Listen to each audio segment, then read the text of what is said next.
Hi guys, Sussex EDC here. After owning and using 3 of Ben Petersen's knife designs for a while, I wanted to explore the things that were similar across them and then the things that were different. If you want to see more videos like this, please like and subscribe, as that really helps the channel grow, and I'm grateful for all of your support.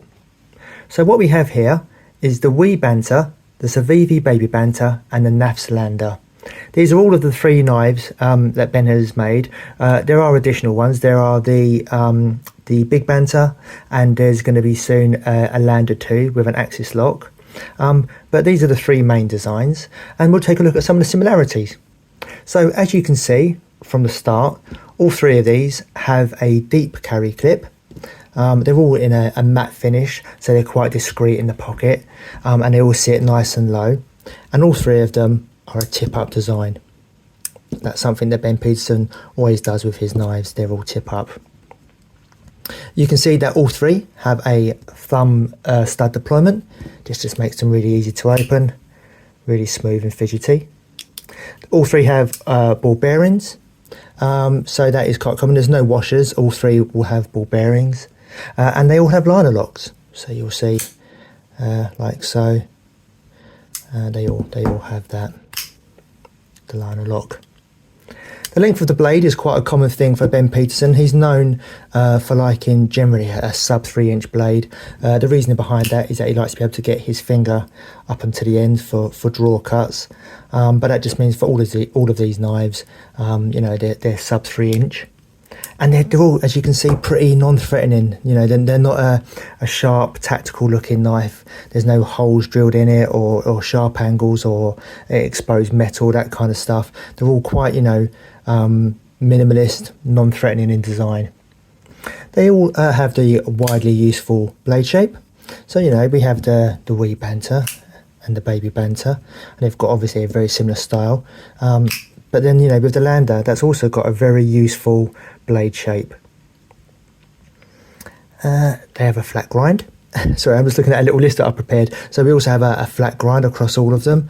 As you can see, we have the line across the top and then the flat grind. Again, that just makes them a really useful blade shape. We have a little bit of jimping across all of these, like so. It's not an excessive amount, just a small amount of jimping, but it does help with the grip. And then they're all made in collaboration with respected brands. So this is made with weknives, civivi, and this is made in collaboration with QSP, who makes some really good knives. So Ben will always partner with good respected knife companies. So we're looking at some of the differences. Obviously, we have the size difference between them. You know, the Baby Banter and the Banter are quite different because we have that forward choil, and there's no forward choil here with the Banter. And that's done mainly so, you know, in grip, they end up being quite similar, like so. But yeah, there's no forward choil in the original Banter. And then the steel is different. So with the Banter, we have S35VN. The Baby Banter is Nitro V. And then with the Lander, it's either D2, and then on this micarta version, we have Sandvik 14C28N.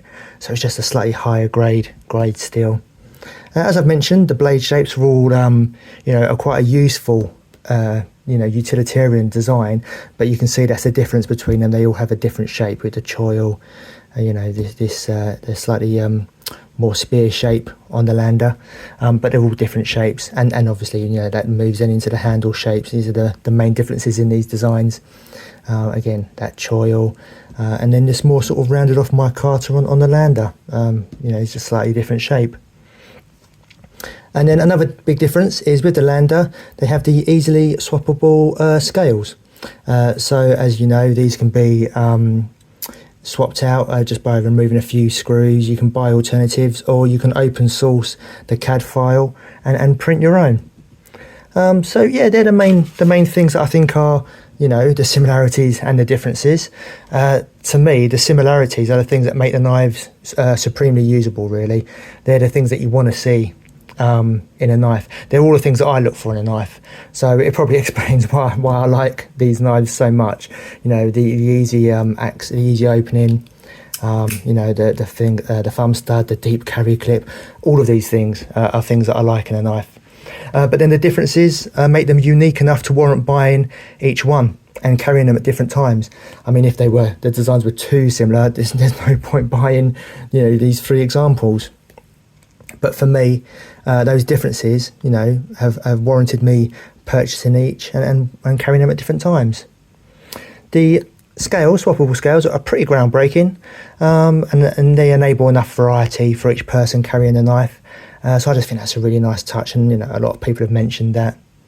So yeah, Ben's well known in the knife community. He's got a wealth of knowledge about knife design, and whether you like these or not, you're going to have to agree that he ticks a lot of boxes, and he manages to create some great designs that appeal to a wide audience. Some people feel that they're a little bit vanilla maybe, but actually I think he gets it just right. He ticks enough boxes for features you want, and they're really accessible. A lot of people do like these styles. So just a really quick overview. I hope you found that interesting. If so, please like and subscribe. Please consider sharing it with others who may also find it interesting, and thanks for watching. Cheers guys.